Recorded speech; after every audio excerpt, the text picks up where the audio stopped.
prochain, celui-là. Bonsoir mesdames, bonsoir messieurs.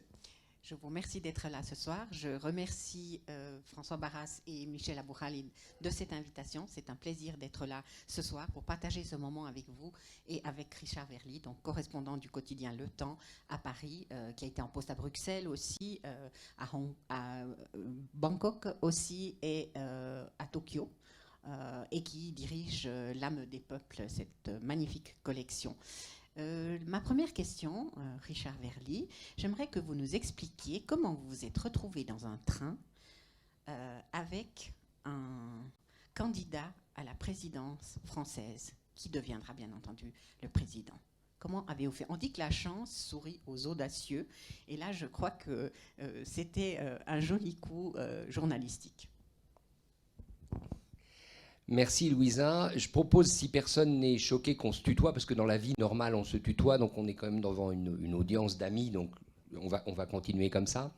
Alors, la réponse à ta question, c'est pas une question d'audace, c'est simplement, quand on est journaliste suisse, on peut peut-être encore se payer un billet de première classe dans le TGV Paris-Strasbourg quand la seconde classe est complète, et que par chance, le billet de première classe, et on était en octobre 2016, se trouvait être dans le wagon d'Emmanuel Macron, qui venait de déclarer sa candidature et qui était en route pour le meeting de ce jour-là à Strasbourg. Donc je vais vous raconter l'anecdote, mais avant, je tenais vraiment à vous remercier. Merci beaucoup, Monsieur Barras, et à votre collègue que je ne vois pas au moment où je regarde. Il doit être quelque part par là, mais je voulais vraiment vous remercier pour cette invitation qui me fait chaud au cœur, d'autant que j'ai dans l'audience en plus des visages connus, et c'est vraiment un plaisir d'être parmi vous. Alors, la question que tu posais, elle fait référence effectivement à une anecdote qui s'est réellement passée, puisqu'elle avait même donné lieu à un article que j'ai fait dans Le Temps, et dont le titre était un peu prémonitoire, puisque c'était un TGV pour l'Élysée. Et c'est à peu près effectivement ce qui s'est passé. Emmanuel Macron a pris un TGV qui l'a emmené à l'Élysée. En fait, c'est assez amusant, parce que nous sommes en octobre 2016, donc Emmanuel Macron est déjà candidat candidat putatif, disons, depuis 3 mois, puisqu'il a tenu ce fameux meeting de la mutualité en juillet 2016, qui a été en réalité son premier meeting de candidat, même si à ce moment-là, il ne se revendiquait pas encore comme tel. Donc il se déclare candidat au début de l'automne 2016, officiellement, et il décide, pour lancer sa candidature, de faire 3 grands meetings, les 3 premiers d'une liste qui sera beaucoup plus longue après, qui sont donc Strasbourg, capitale de l'Europe. Ça ne vous étonnera pas, puisque tout son parcours est placé sous le signe du projet européen de la France. Ensuite, il y avait Montpellier, et le 3e, je crois, c'était Clermont-Ferrand. Et après, bien entendu, il y en a eu d'autres. Et moi, bizarrement, enfin, par une espèce de... Je ne voulais pas aller au premier meeting, qui était le meeting strasbourgeois. Et mon collègue Boris Mabillard, qui est ici, là, dans la salle, peut en témoigner. Je n'avais pas spécialement l'intention d'y aller. Je voulais plutôt aller au 2e meeting de Montpellier.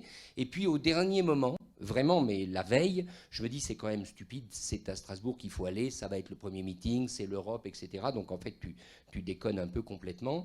Et je vais sur le site de la SNCF, et il n'y avait plus de billets de 2e classe pour ce train-là, pour Strasbourg. Donc, je prends un billet de première classe, et à ce moment, nous sommes en octobre 2016, l'équipe présidentielle de Macron n'est pas encore tout à fait rodée. Il a déjà autour de lui une vingtaine de conseillers, mais ils ne sont pas habitués à mener une campagne présidentielle, puisqu'ils n'en ont, et pour cause, jamais mené. Et donc, ils ne savent pas trop, à l'époque, comment réserver un wagon entier, ce qu'ils feront ensuite. C'est-à-dire réserver un wagon entier dans lequel, éventuellement, ils accueillent les journalistes ou d'autres personnalités. Et donc, ils avaient réservé une vingtaine de places, mais ces vingtaines de places étaient disséminées dans 2 wagons. Donc, vous aviez les 20... Emmanuel Macron, son épouse Brigitte et les conseillers qui l'accompagnaient, qui étaient disséminés dans les wagons. Et au milieu de ce beau monde, vous aviez des gens qui avaient payé leur ticket, comme moi. Et donc j'arrive, c'était tôt le matin, puisque le départ de Paris était, je crois que c'est le TGV qui part à 7h13 exactement pour Strasbourg. Et j'arrive, vous imaginez, on est en octobre, je prends un café, je me présente, je ne fais même pas attention où je m'assois, et c'est littéralement en levant le nez que je m'aperçois que j'étais devant Brigitte Macron. Donc parce qu'ils avaient, vous savez, pour ceux qui vous prenez tout, j'imagine régulièrement le TGV, il y a des carrés au bout de certains wagons de première, et donc ils étaient dans ce carré. Alors là, on éclate de rire parce que je le connaissais éventuellement je le connaissais comme ministre de l'économie et lui me connaissait parce qu'il m'avait déjà vu, je l'avais même interviewé. Donc j'éclate de rire en me rendant compte que j'étais au milieu de la troupe macronienne en quelque sorte. Lui aussi en riant un peu jaune en se disant zut, il y a un journaliste parmi nous, c'était pas prévu au programme, donc il se tourne vers son conseiller de presse qui à ce moment-là était Sylvain Faure, qui ensuite est devenu son porte-parole et qui maintenant a quitté l'Élysée, en disant mais enfin qu'est-ce que c'est que ce bazar, ça voulait dire ça, et je comprends assez vite en 3 minutes qu'ils ont des choses à se dire et à discuter, et c'est là où j'ai fait un deal avec Macron et avec son épouse. Je lui ai dit écoutez, je comprends très bien que je suis un peu comme un cheveu sur la soupe, enfin j'ai quand même mon ticket, c'est quand même ma place, donc je vais quitter, je vais échanger avec un de vos collègues, un de vos conseillers qui est plus loin, mais permettez-moi de revenir d'ici 1 heure, puisque Strasbourg-Paris, c'est 2 heures de TGV. Je reviendrai et puis on pourra un peu parler. Et il a tenu parole. Donc j'ai quitté le wagon pour aller dans le wagon d'à côté. J'en ai profité pour dormir un peu et je suis revenu 1 heure et quart après. Et Brigitte Macron m'a accordé à peu près 20 minutes de conversation. Et Emmanuel Macron lui-même, on a discuté. Malheureusement, ce n'était pas on the record parce qu'à l'époque, il avait déjà passé un accord, vous savez, en tant que candidat présidentiel. Et ce jour-là, l'interview exclusive, il l'avait accordée à l'émission Quotidien. Vous savez, l'émission de Yann Barthès, qui était là. D'ailleurs, le journaliste de Quotidien, La Routourue, était dans le wagon. Mais on a quand même, ça a été la première fois où, en tant que candidat à la présidence de la République, j'ai pu échanger avec lui pendant une vingtaine de minutes. Et ça nous a amenés à Strasbourg. Et je suis descendu du TGV avec Brigitte Macron, qui déjà voyait son mari s'échapper et être happé par la foule de journalistes et autres, et elle restait un petit peu en retrait. Et ça nous a donné l'occasion comme ça de discuter encore pendant quelques minutes avant qu'elle suive son chemin. Et ça a donné lieu dans le journal à cet article, un TGV pour l'Élysée, qui s'est avéré finalement assez juste, puisque c'est bien là que ce train précis l'a emmené. On se passe le micro parce que c'est celui-là qui enregistre, nous a-t-on dit. Donc comme ça permet à Louisa d'être également enregistrée dans la version audio. Des questions alors il marche? Non? Ok. Après ce premier saut dans la Macronie et descendre du TGV avec Brigitte Macron, c'est vraiment un moment, je pense, très intéressant et inoubliable. Alors, la France est un pays qui voit la Suisse de quelle façon, Richard? Et pour un journaliste suisse d'un grand quotidien, Le Temps, comment est-ce que tu es perçu en tant que journaliste suisse et comment est-ce que la France, les médias français et en plus les Français, les citoyens français voient la Suisse? Alors, je vais poursuivre sur l'affaire du TGV parce qu'elle va te donner une première idée. Elle va vous donner une première idée. C'est que la première réaction, je parlais de Sylvain Faure, donc, qui à ce moment-là était le conseiller presse du candidat Macron, avant d'en devenir le porte-parole. Sa première réaction quand il m'a vu a été de dire « Ah, il y a vraiment que les journalistes suisses pour pouvoir se payer des billets de première classe ». C'est exactement ce qu'il m'a dit, donc ça vous donne une idée. Et ça m'amène à un cliché qui est quand même encore assez prégnant, c'est-à-dire, et qu'on rencontre dans beaucoup de domaines, mais qu'on rencontre dans la presse en particulier, c'est cette idée qu'en gros, la Suisse est un pays riche, qui a les moyens, que la presse y a encore des moyens que la presse française n'a plus, etc. Donc la première réponse que je ferai à ta question, c'est que c'est l'image naturelle des Français, c'est que la Suisse est un pays, je dirais, confortable, dont le confort, auquel le confort donne une certaine assise et entraîne le respect. Au fond, moi, c'est ce qui m'a toujours, je dirais, frappé. J'arrivais de Bruxelles, puisque j'ai été, comme tu l'as dit, pendant 6 ans correspondant à Bruxelles, où j'ai suivi majoritairement l'Union européenne, je dirais à 75% de mon activité était consacrée à l'Union européenne, et j'avais quand même 20-25% d'articles que je faisais sur la Belgique, quelquefois les Pays-Bas, et évidemment le Luxembourg, puisque je vois que Viviane Reding nous fait le plaisir d'être avec nous ce soir. Et ce qui m'a frappé, c'est que le statut, pardonnez-moi les amis belges s'il y en a dans l'audience, mais j'ai toujours senti que le statut de la presse belge et de la presse suisse aux yeux des Français était un peu différent.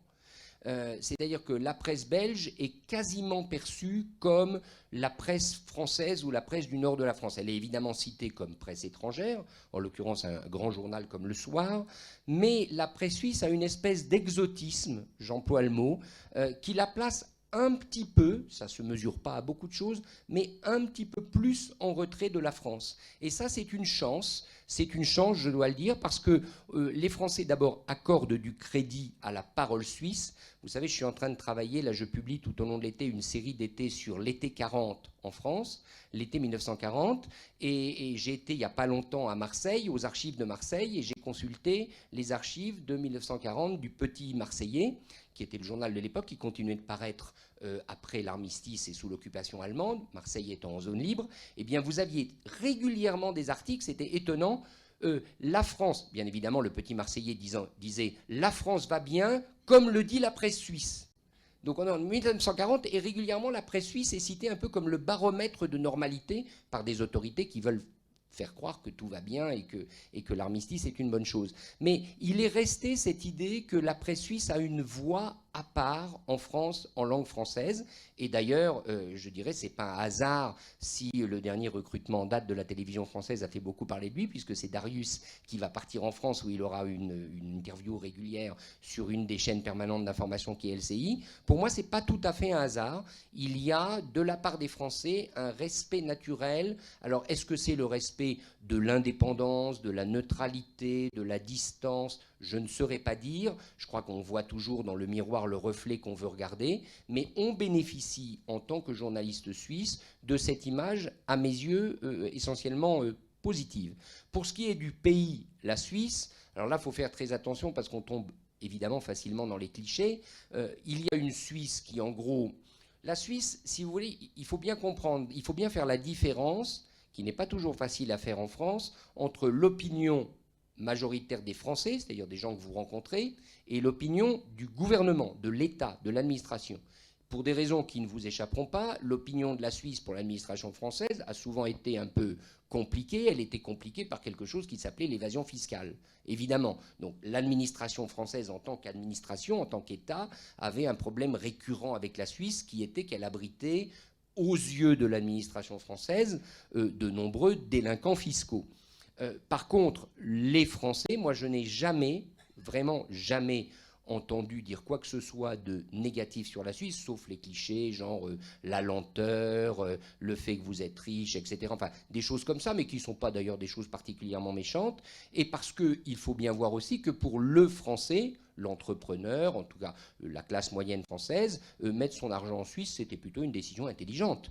C'est là où je dis qu'il faut faire la différence entre l'administration, l'État et la population. Pour une bonne partie de la population, ceux qui pouvaient se le permettre et qui allaient mettre leur argent en Suisse, finalement, ils avaient plutôt raison de le faire parce que ça leur permettait d'échapper à un impôt français extrêmement lourd et aux yeux de beaucoup de gens trop lourd. Donc voilà, je crois qu'on a quand même une image très positive. François Nordman, qui a été ambassadeur de Suisse en France, pourra en parler beaucoup mieux que moi. Je n'ai jamais rencontré, alors peut-être que j'ai eu de la chance, d'opposition frontale. Et au contraire, je me suis souvent aperçu, et ça a été vrai notamment pendant la dernière crise qui a été celle des Gilets jaunes, pendant ces épisodes assez violents qu'on a vus de manifestations, à chaque fois que je me suis présenté comme journaliste suisse, la tension est toujours tombée d'un cran.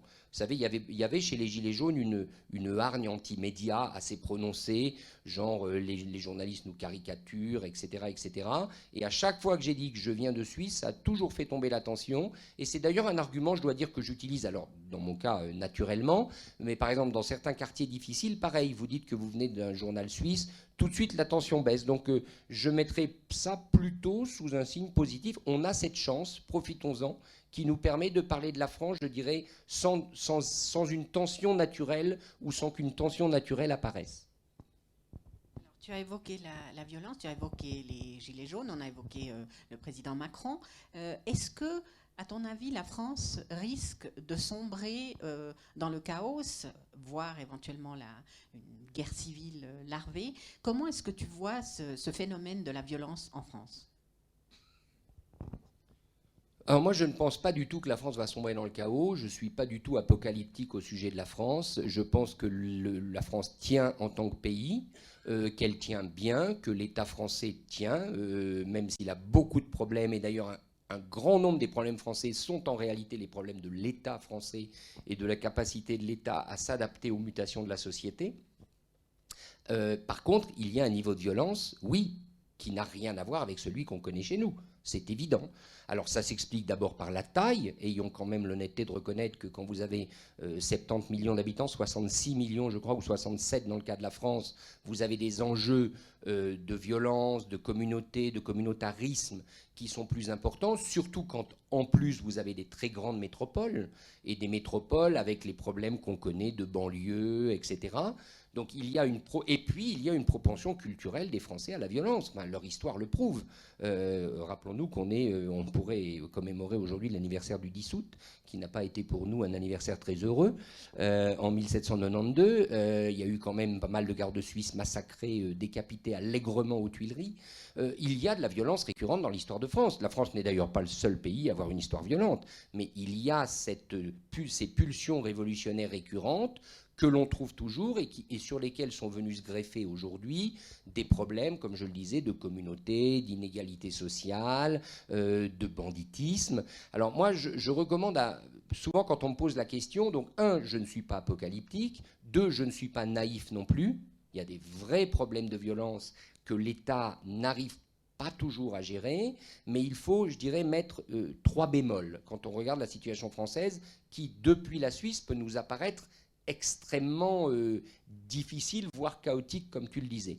Le premier bémol, c'est qu'il ne faut jamais complètement oublier que très souvent la situation dépend de l'attitude de la police. Et je ne suis pas en train de dire ça pour accuser la police. Je dis simplement que le fait est que quand vous voyez ce qui s'est passé, je vais prendre un exemple très récent, ce qui s'est passé à Dijon, qui est une ville pas très éloignée d'ici, où vous avez dû voir ce spectacle de la communauté tchétchène et de la communauté maghrébine, comme par hasard, ça s'est passé 3 jours ou 2 jours après que les syndicats de policiers aient eu une algarade majeure avec le ministre de l'Intérieur. Moi, je veux bien, mais l'inaction policière à Dijon, qui a quand même été flagrante pendant au moins une journée, une nuit et une journée, à mon humble avis, elle n'était pas due au hasard. Il y avait de la part de la police la volonté de laisser quand même un peu dégénérer la situation pour montrer qu'on a besoin d'elle et que par conséquent, le ministre ferait mieux de tenir ses promesses faites aux syndicats. Donc, n'oublions jamais le rôle de la police en France dans ces incidents. Ça a toujours une incidence très forte. La deuxième chose, c'est que, et là je recommande un livre que vous avez peut-être lu pour certains d'entre vous, qui est le livre de Jérôme Fourquet, le politologue, qui s'appelle L'archipel français, qui a été publié il y a 3 ans. Et Fourquet décrit très bien combien la société française est archipélisée aujourd'hui. C'est un archipel avec des groupes qui ont en commun de surgir du même océan qui s'appelle la France, mais le problème, c'est qu'il y a de moins en moins de passerelles entre les différents îlots de cet archipel, et que les passerelles sont régulièrement brisées, d'où les problèmes de violence et de confrontation. Et je crois que c'est vraiment une bonne image. L'archipélisation de la société française nourrit la violence, ça c'est une autre réalité. Et puis la troisième chose, c'est qu'il y a alors je ne voudrais pas qu'on dise qu'il y a une tendance culturelle de la France à la violence, mais le fait est que le système français est un système où le rapport de force est essentiel. C'est-à-dire vous imposez vos décisions d'une manière ou d'une autre par le rapport de force. Les agriculteurs, dans le passé, vous vous souvenez des manifestations agricoles françaises, les tracteurs qui cassaient les préfectures, ou qui cassaient plus exactement les grilles des préfectures. Eh bien aujourd'hui, d'autres emploient la même manière. La manière forte, en France, a toujours payé. Et il y a, dans un certain nombre de franges de la population, cette idée très enracinée qu'on est entendu seulement si on tape, soit du poing sur la table, soit si on tape contre les forces de l'ordre. Et la manière dont les Gilets jaunes se sont comportés est très emblématique de ça. Enfin, je dirais un dernier élément qui, lui, est sans doute le plus inquiétant, et là je vous réfère à Fourquet également, qui a tout un chapitre là-dessus.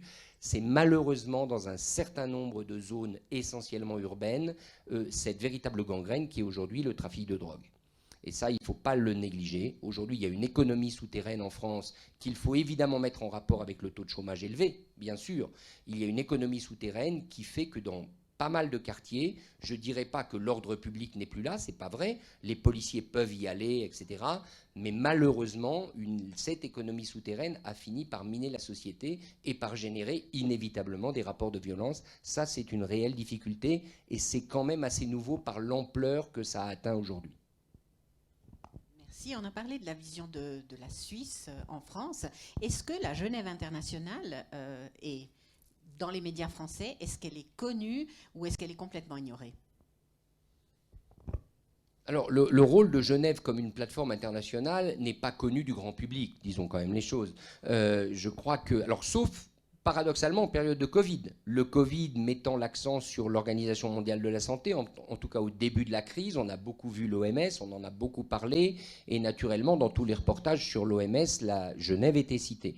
Donc je dirais que Genève est plutôt pour le français moyen est connu. Évidemment, la ville de Genève est connue, mais pas pour son positionnement international. En revanche, que la Genève internationale soit un lieu privilégié de négociation, ça, l'appareil diplomatique français le sait. D'ailleurs, il y accorde de l'importance. Et je crois que c'est tout à fait une bonne chose pour Genève, qui d'ailleurs, on l'a vu dans l'histoire, Genève a toujours eu d'autant plus d'importance que la France était puissante et respectée. Vous savez, c'est cette fameuse scène de la création de la Croix-Rouge. N'oublions quand même pas que si Henri Dunant arrive à créer la Croix-Rouge, le Comité international de la Croix-Rouge, c'est parce qu'il a le soutien de Napoléon III. Si Napoléon III ne lui avait pas donné à l'époque son soutien pour créer la Croix-Rouge n'aurait pas vu le jour.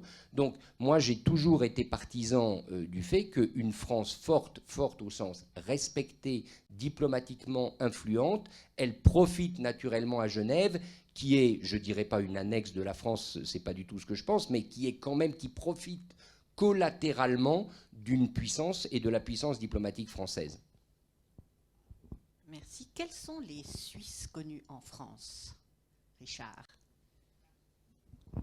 Oui, alors tu m'as posé la question, puis j'ai eu un oubli malheureux, donc je vais commencer par celui que j'avais oublié, parce que c'est vraiment injuste. J'avais oublié dans la liste que je t'ai donnée Joël Dicker. Je l'ai oublié, et c'est injuste, parce qu'aujourd'hui, vous allez dans n'importe quelle librairie française, vous avez ses livres en pile. Joël Dicker est un des Suisses connus en France, mais étonnamment, comme je t'ai répondu, très souvent, si vous regardez la presse française, il est cité comme genevois plutôt que comme suisse. C'est assez amusant. Il est l'écrivain genevois. On ne dit pas l'écrivain suisse Joël Dicker. Donc ça, c'est pour l'anecdote. Non, évidemment, je ne vais pas... Voilà, vous avez Federer, bien sûr, dont, là, qui est tout à fait associé à la Suisse, c'est évident. Quelqu'un comme Bertrand Piccard, dont on a beaucoup vu. Il a même maintenant une chronique sur France Info, une chronique scientifique une fois par semaine. Il est assez connu parce qu'on a pas mal parlé de ce qu'il a fait.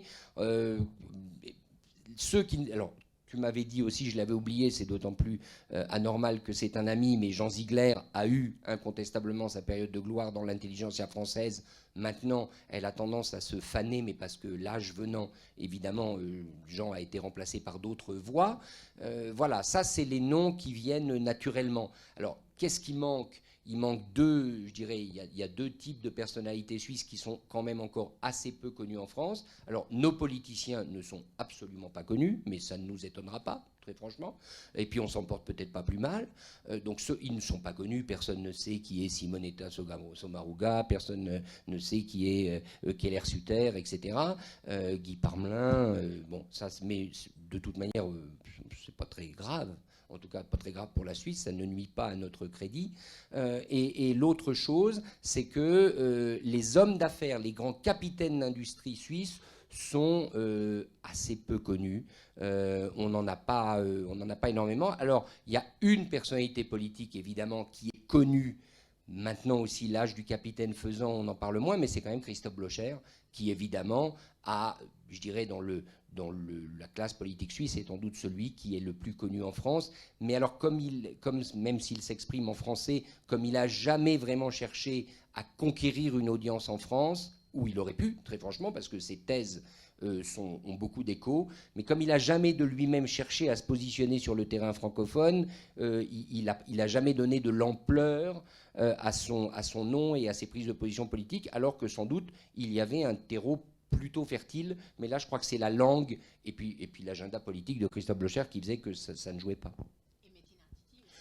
Oui, alors je ne suis pas tout à fait d'accord avec toi. Je sais toute l'affection que tu as pour Métine, que j'aime beaucoup aussi, mais franchement, alors Métine a fait un dictionnaire amoureux de la Suisse, publié chez Plomb de mémoire. Métine est souvent dans les émissions littéraires lorsqu'il sort un livre, mais il n'est pas identifié comme une personnalité littéraire suisse. Très franchement, je ne crois pas en tout cas. Donc oui, il est connu, mais je dirais il est connu au même titre qu'un auteur français. Je pense que même pas mal de critiques littéraires français pensent qu'il est français. Alors, est-ce qu'on peut enchaîner et voir si ces mêmes personnalités sont connues en Belgique? Puisque tu as été en poste, évidemment, à Bruxelles, on va parler de deux Bruxelles. On va parler de la Bruxelles, je dirais, de l'Union européenne, et puis la Bruxelles et la Belgique aussi. Donc, commençons déjà par les Suisses connus à Bruxelles et en Belgique. Bon, le rapport de la Belgique avec la Suisse n'a rien à voir avec ce qu'on vient de dire à propos de la France, pour des raisons d'abord simples qui sont géographiques. La Belgique n'a pas la continuité territoriale et la proximité territoriale que la France avec la Suisse. Il y a des raisons de taille, évidemment. Donc on n'est pas du tout dans un même univers. Qu'est-ce qui va naturel? Alors, les personnalités qu'on a citées, certaines sont tout à fait connues en Belgique. Pour le coup, et je te renvoie la balle, Metin Arditi est quand même beaucoup moins connu en Belgique qu'il ne l'est à Paris, mais Federer, évidemment, ça va de soi, Darius Rochebin, parce qu'il est connu via TV5, mais non, la Belgique a pour la Suisse, là, et ces questions, la difficulté, c'est qu'on tombe vite dans le cliché, mais après tout, le cliché fait partie de la vie. Je dirais, l'affection naturelle des Belges pour la Suisse, c'est d'abord la montagne. Et vous avez, en gros, tous les Belges qui aiment la montagne connaissent la Suisse. Et comme tous les pays plats, vous avez une tribu de montagnards en Belgique. C'est toujours comme ça. Tout comme en Angleterre, vous avez une tribu de montagnards et qui, naturellement, se reconnaissent dans la Suisse. Ça paraît ça. L'éditeur de Nevikata, vous citiez François, les éditions Nevikata, l'éditeur Paul-Éric Mondron, qui a un appartement de famille à Verbier, il est tout le temps en Suisse parce qu'il adore la Suisse, il adore la montagne. Donc là, vous avez une tribu bien identifiée de Belges qui aiment la Suisse par les montagnes et à cause de la montagne, y compris la famille royale belge, qui a d'ailleurs connu une tragédie. Alors là, je risque de dire une bêtise, mais de mémoire, je crois que c'est la mère du roi, pas ce roi-là, pas Philippe, mais son père. C'est la mère de son père qui est décédée lors d'un accident de voiture en Suisse, si je ne me trompe pas. Voilà, à Cusnard, tout à fait, exactement. Il y a une autre famille royale dont je connais le passage en Suisse, qui est la famille royale thaïlandaise, puisque j'ai été basé à Bangkok. Donc la Suisse est associée, quelque part, dans l'imagerie dynastique belge, à ce drame qui a été particulièrement éprouvant. Et au moment où je vous parle, j'ai un trou. En ce moment, le roi des Belges, c'est Philippe, et avant, son père, c'était... Bravo. Excusez-moi, j'avais un trou, là, d'un seul coup, j'arrivais pas à le... Voilà, Albert. Donc c'est la mère du roi Albert qui était donc aussi la mère du roi Baudouin, puisqu'ils étaient frères. Voilà. La Suisse ne fait pas débat en Belgique, très franchement. Je n'ai jamais entendu un débat sur le rôle de la Suisse, sur l'importance de la Suisse, tout simplement parce que d'abord, le débat dont je vous parlais en France, très saillant, qui est le débat sur l'évasion fiscale, qui n'est plus maintenant dans l'actualité pour les raisons qu'on connaît, mais il n'a jamais existé en Belgique, puisque la Belgique pratiquait aussi de l'évasion fiscale et permettait aux Français d'aller s'y installer. Donc ça ne faisait pas débat comme ça le faisait en France. Et donc les relations sont des relations avant tout commerciales, un pays respecté. La chambre de commerce suisse en Belgique est très active, elle est, je crois, l'une des plus actives. Il y a un certain nombre de personnalités suisses sont très actives à Bruxelles, mais on n'est pas, je dirais, dans le même degré de proximité qu'avec la France pour des raisons tout à fait historiques et naturelles. Bruxelles, alors par rapport à l'Union européenne et la Suisse, comment est-ce qu'elle est vue, cette Suisse à Bruxelles? Écoutez, la Suisse, François Barra en a dit un mot tout à l'heure, la Suisse a choisi une voie qui lui appartient, qui a été celle de rester en dehors de l'Union européenne, de rester donc un pays tiers, comme l'est aujourd'hui le Royaume-Uni, qui l'a rejoint dans ce club, où se trouve également la Norvège. Et ce choix, il est souverain, il a été démocratique, il est respectable et il n'est pas contestable. Voilà, c'est tout. La Suisse a choisi cette voie-là. Mais il y a quand même s'est installé sur ce chemin, à mon avis, plusieurs ambiguïtés. Et finalement, la relation entre la Suisse et l'Union européenne souffre, il ne faut pas non plus exagérer, on a toujours trouvé des solutions et j'espère qu'on continuera d'en trouver, mais elle souffre de ces ambiguïtés. La première ambiguïté, il faut quand même le rappeler, et ça, moi je l'ai souvent entendu à Bruxelles, encore une fois, moi j'ai quitté Bruxelles de manière permanente en 2012, donc c'est déjà il y a 8 ans. La première ambiguïté, c'est que lorsque la Suisse ne l'oublions pas, entame, donc le référendum de 92 fait qu'on ne rejoint pas l'espace économique européen, mais qu'on entame la voie bilatérale.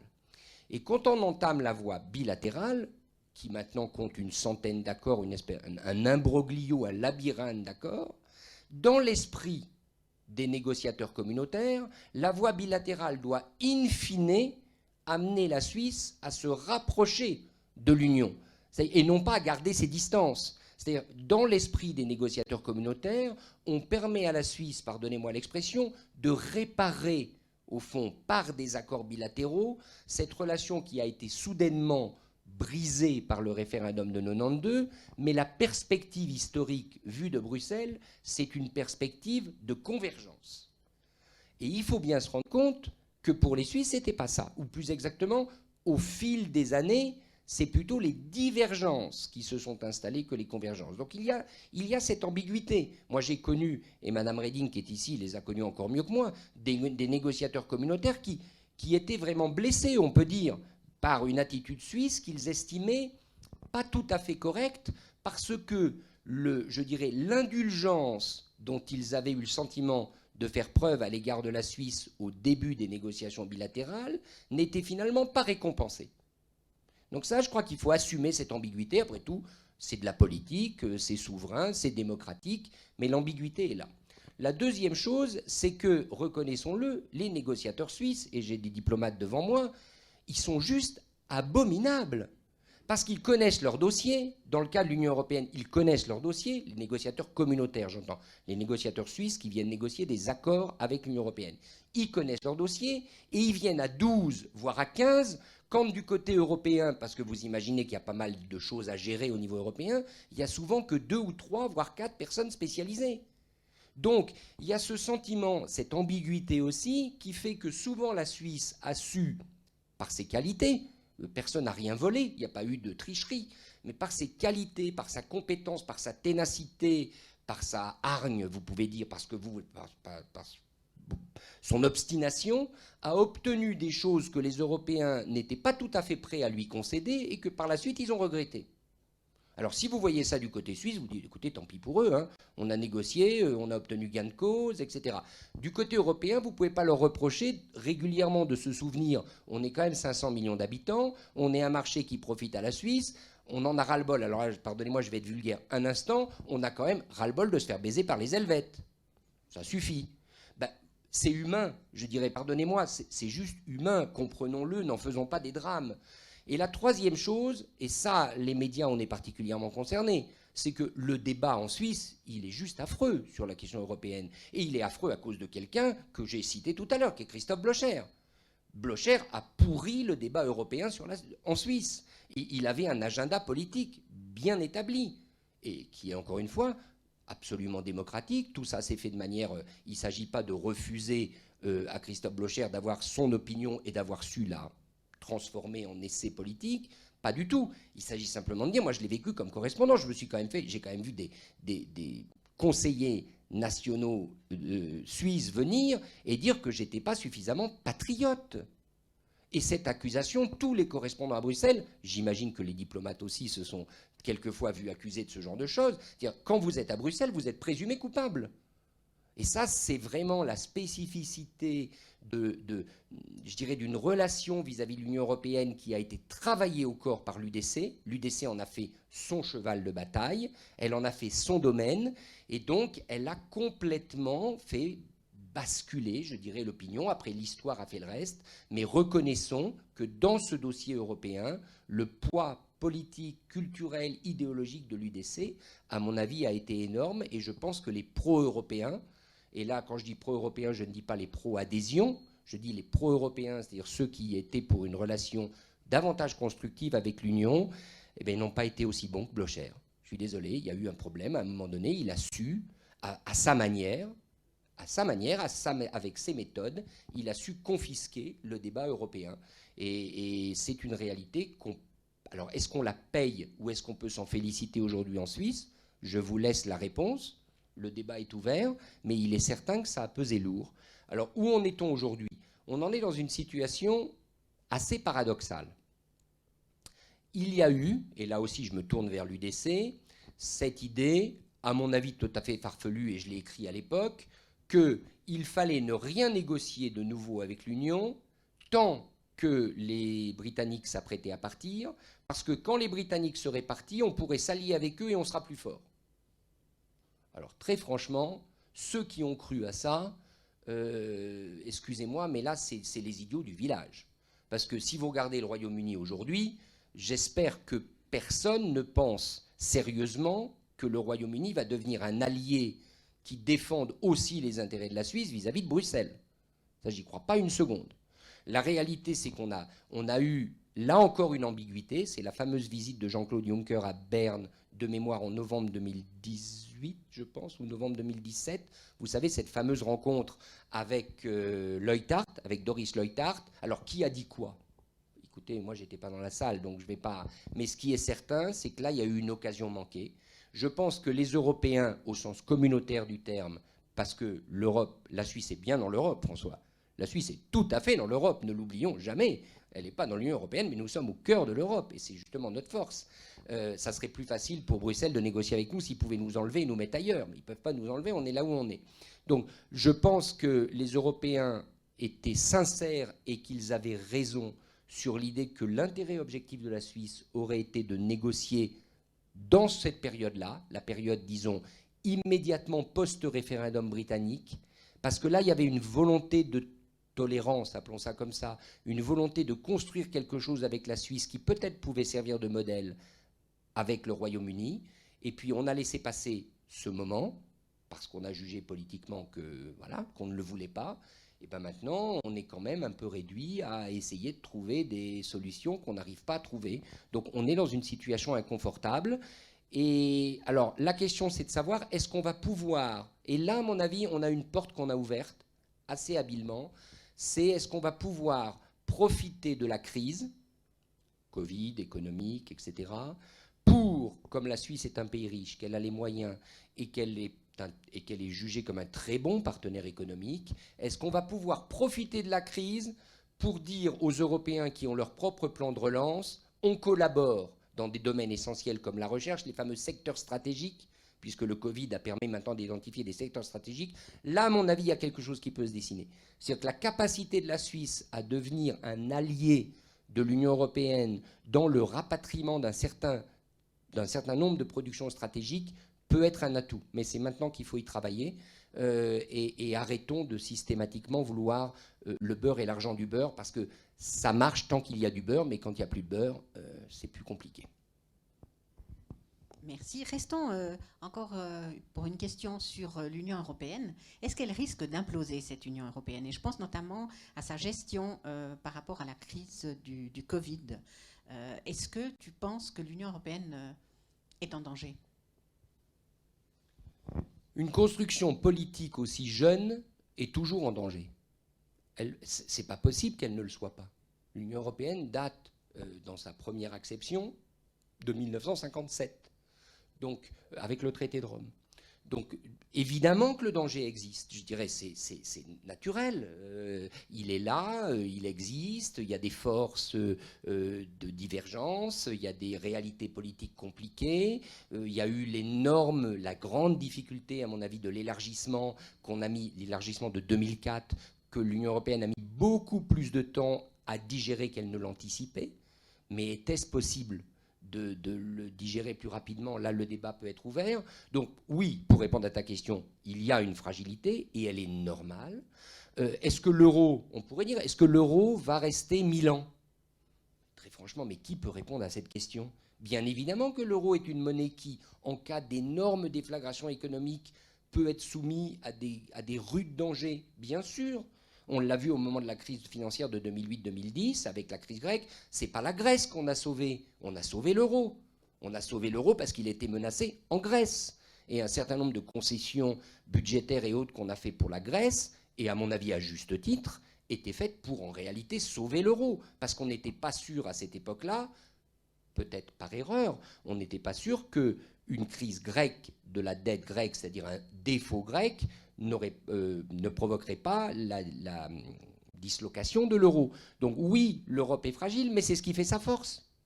C'est ça qu'il faut voir. C'est que parce qu'elle est fragile et parce que les États savent qu'à un moment donné, elle pourrait imploser, qu'il faut la garder, qu'il faut la conserver et qu'à un moment donné, il faut savoir dépasser ces égoïsmes nationaux.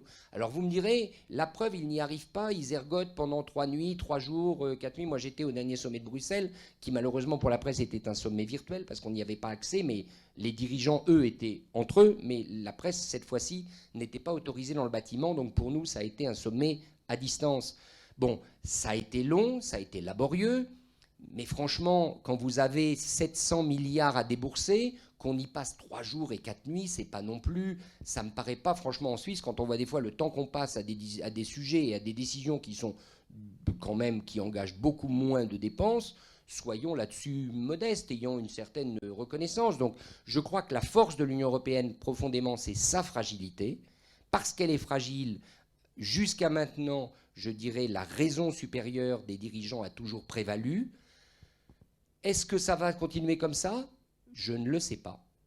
Est-ce que, par exemple, le Brexit britannique n'est pas la preuve qu'on est entré, pour des raisons sociétales, pour des raisons d'époque, dans une autre dimension, où à un moment donné, ce qu'on appelle le populisme, le mot, je le lâche, mais on pourrait en discuter, ne peut pas amener un certain nombre de dirigeants à prendre des décisions un peu folles ou dans des circonstances folles. C'est possible, il y a une inquiétude. Est-ce qu'on a raison aujourd'hui d'être plus inquiet sur l'Union européenne qu'il y a 10 ans? Je ne saurais pas dire. Il y a 10 ans, c'était la crise financière et tout le monde était très inquiet. Je constate simplement que l'Union européenne a réussi à s'armer, qu'elle réussit à fonctionner. Tout va dépendre. Moi, je suis, par rapport à ça, et je l'ai écrit dans Le Temps, donc ceux qui lisent le journal peuvent lire de temps en temps mes commentaires ou mes analyses. Moi, je pense 2 choses. Un, qu'on arrête de nous raconter le blabla, et là j'emploie le jeu, donc c'est une opinion que j'ai mise devant vous, qu'on arrête de nous raconter le blabla de la libre circulation, du grand agenda commun, etc. Fondamentalement, l'Union européenne tiendra et se consolidera si l'économie se consolide et si les citoyens européens des pays de l'Union ont le sentiment qu'on sortira mieux de cette crise et que l'Union européenne est indispensable sur le plan économique et qu'elle apporte la preuve qu'elle produit une économie plus solide et plus au service de ses citoyens. Donc moi, quelque part, je trouve tout à fait bien que l'économie revienne au premier plan avec cette crise du Covid. C'est une bonne chose. C'est de ça que l'Union européenne doit s'occuper en priorité. Elle a été faite pour ça. Ça, c'est une opinion personnelle. La deuxième chose, c'est que ce que je constate, c'est que quand même, je les ai beaucoup fréquentés. La qualité du personnel européens, ceux qu'on appelle les eurocrates, mais le terme n'est pas très joli, il a une connotation un peu négative, la qualité de ces gens est vraiment supérieure. Il y a vraiment là, on peut leur reprocher beaucoup de choses, d'être des bureaucrates, on en a dans tous les pays des bureaucrates, mais la qualité de ces gens, leur sens de l'intérêt général, leur capacité à trouver des solutions, moi j'ai quand même été assez souvent bluffé. Donc je trouve qu'on a des réserves, du point de vue des ressources humaines, l'Union européenne se porte plutôt bien, et la grande chance qu'on a aujourd'hui, elle s'appelle Angela Merkel. Franchement, la grande chose d'aujourd'hui, c'est Angela Merkel qui fait preuve, c'est vrai, à un moment politique assez facile pour elle, puisqu'elle est en fin de mandat, elle a été portée par le Covid, etc. Mais la manière dont elle a, je dirais, conduit le bateau à la Merkel, c'est-à-dire en tenant la barre mais sans être sur le pont et encore moins en tête de mât, comme peut-être d'autres dirigeants, je trouve que l'Europe lui doit beaucoup si dans cette phase, elle s'en sort positivement, avec l'activisme d'Emmanuel Macron, qui n'est évidemment pas du tout à négliger, mais pour moi, celle qui fait la différence aujourd'hui dans le jeu politique européen, c'est Angela Merkel, et c'est quand même ce tournant allemand, d'une Allemagne qui réalise maintenant que, objectivement, son intérêt économique, son intérêt national dans les prochaines décennies est plus que jamais européen, vu ce qui se passe du côté des États-Unis ou du côté de la Chine. En clair, ce qui est bon pour Mercedes est bon pour l'Allemagne, donc pour l'Europe. Comme on vend moins de Mercedes en Chine, il faudra bien les vendre aux Européens. Et comme il faut les vendre aux Européens, il faudrait essayer de leur donner les moyens d'en acheter. Merci. Avant de passer la parole au public pour les questions, je voudrais te poser une question par rapport à l'âme des peuples que tu diriges, donc la collection chez Nevikata. Nous avons ici un auteur d'un livre qui va sortir, qui est Guy Mettan. sur le Valais, justement. Tu vas nous en dire quelques mots. Et puis, tu prépares aussi un livre sur l'Europe, justement. Est-ce que tu peux nous en parler? Bon, L'âme des peuples est une aventure éditoriale, parce qu'on peut employer le terme. On est maintenant à près de 70 titres. C'est une aventure éditoriale qui a démarré à Bruxelles en 2012. Non, excusez-moi, en 2010, donc un peu avant, en plein milieu de la crise financière qui était en train de devenir la crise grecque, quand je suis allé à Athènes, et c'est pas un hasard que tout ça ait démarré à Athènes. J'étais à Athènes pour le temps, et je rencontre un philosophe grec qui s'appelle Stelios Ramphos, qui est toujours vivant, francophone, et qui, au moment, c'est lui qui m'a dit cette phrase, qui, au moment où je l'interrogeais sur les réformes, parce que j'en avais un peu marre d'aller voir des économistes, des ministres des Finances, etc., je voulais voir quelqu'un qui prenne une autre distance, et qui m'a dit, mais comment voulez-vous réformer la Grèce si Bruxelles ne fait pas l'effort de comprendre les Grecs? C'est ce qu'il m'avait dit spontanément. Et j'ai fait son interview, qui a fait beaucoup de buzz, comme on dit, à Bruxelles. Herman Van Rompuy, qui était à l'époque le président du Conseil, a demandé à les coordonnées de Ramphos, je crois qu'ils l'ont invité ensuite à venir à Bruxelles. Et ça, c'est une phrase banale, au fond, dire ça.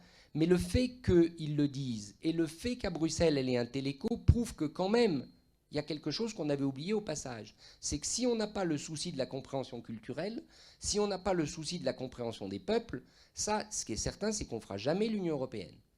Et qu'en gros, le projet... Donc au départ, l'intuition, c'était une collection sur les pays d'Europe.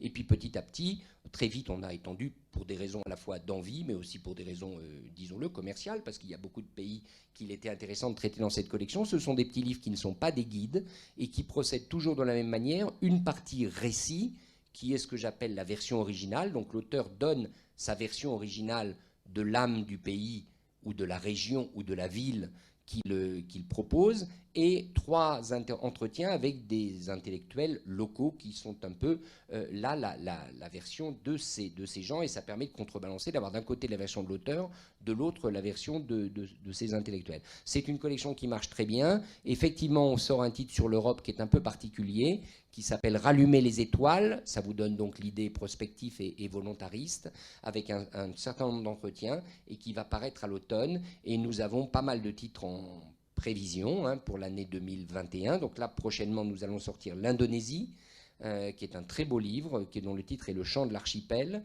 Nous allons sortir aussi l'Écosse, et nous sortirons en début d'année prochaine le Valais, par Guy Mettan, ici présent. Donc je le dis devant vous, toutes les réclamations sont adressées directement à Guy Mettan.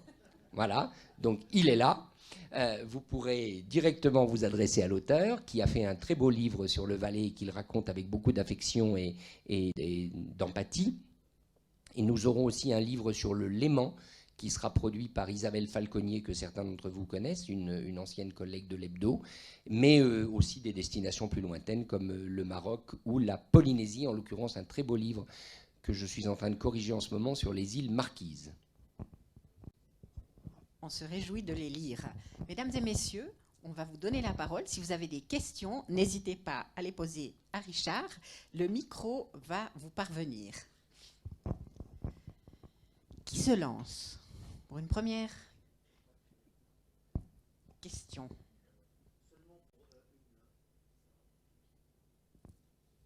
Merci. Seulement pour info, elle prend le micro, elle prend le temps, mais s'il vous plaît, ne le prenez pas, c'est un réflexe qu'on a tous, mais s'il vous plaît, pour des questions d'hygiène, ne le prenez pas à la main. Merci.